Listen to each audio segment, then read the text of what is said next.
Par contre, les aliments ultra transformés, le concept est beaucoup plus intéressant car il va englober tout un tas d'aliments qu'on vous présente bons pour la santé et qui ne le sont pas, c'est-à-dire qui avancent masqués. Donc, on va retrouver des aliments enrichis en fibres, minéraux, blé complet, des produits bio, vegan, allégés, sans gluten. Le sans gluten est terriblement ultra transformé. Dans le vegan, il y a de plus en plus d'ultra transformation et on verra que de manger végétal ultra transformé n'est pas meilleur pour la santé que de manger beaucoup de viande. Et évidemment, le premier aliment ultra transformé consommé par l'homme sont les laits infantiles. Alors, il ne s'agit pas de dire qu'il ne faut pas en consommer, mais c'est pour dire que l'aliment de référence, c'est bien évidemment le lait maternel, qui est d'ailleurs recommandé par l'OMS. Je laisserai le diaporama.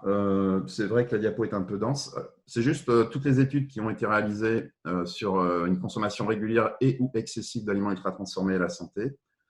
Et donc, il y a plus aujourd'hui, il y a plus de 35 études épidémiologiques qui ont été réalisées dans le monde. Et on arrive à plus de 250 articles scientifiques depuis 2011 sur les aliments ultra transformés. Donc, c'est étudié dans le monde entier par des chercheurs de tous horizons, pas seulement les Brésiliens.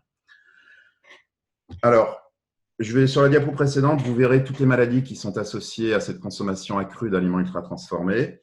On a des études de qualité variable, les prospectives étant les plus solides, mais il y en a de plus en plus. Et une dernière étude intéressante a été publiée par des Espagnols il y a une semaine. Ils ont montré que les consommateurs importants d'ultra transformés, au-delà de 3 portions par jour, ont des télomères significativement plus réduits au niveau de l'ADN. Donc, c'est très intéressant parce que vous savez que la taille du télomère de l'ADN est associée à l'espérance de vie et au vieillissement. Et donc, sur cette diapo, vous voyez toutes les maladies aujourd'hui qui ont été étudiées. Alors, évidemment, il faudra plus d'études, mais on a quand même une convergence qui incite au principe de précaution. L'obésité a été de plus démontrée. Augmentation de la matière grasse corporelle chez les enfants et adolescents, du diabète de type 2, de l'hypertension, du syndrome métabolique, de l'hypercholestérolémie, du syndrome de l'intestin irritable, cancer totaux et du sein, etc., dépression, stéatose hépatique, dont on parle très peu, c'est le foie gras humain et qui touche à peu près 8 millions de personnes en France. Donc, on en parle très, très peu et c'est bien dommage parce que c'est la maladie de la malbouffe ou du soda. Pour ceux qui connaissent, la stéatose hépatique, c'est la maladie du soda et qui vient des États-Unis où ils consomment énormément de sirop de fructose et le fructose en excès se transforme en triglycérides hépatiques et au-delà de 5% de poids du foie en triglycérides hépatiques, vous avez une stéatose hépatique. Alors, le problème avec l'obésité, le diabète notamment et la stéatose hépatique, qui sont les 3 premiers stades des maladies chroniques, alors elles ne sont pas mortelles, mais elles augmentent les facteurs de risque de maladies beaucoup plus graves et fatales. Donc, la stéatose hépatique, ça donne la cirrhose et le cancer du foie. Le diabète de type 2 peut entraîner insuffisance rénale, cécité et amputation. Et l'obésité augmente par 3 ou 4 les facteurs de risque de maladies cardiovasculaires et de certains cancers. Et on a 3 études qui ont montré également une augmentation du risque de mortalité, toutes causes confondues. Je mets juste quelques minutes sur la seule étude d'intervention à ce jour sur les aliments ultra transformés, tel que le concept avait été défini en 2009 par les Brésiliens.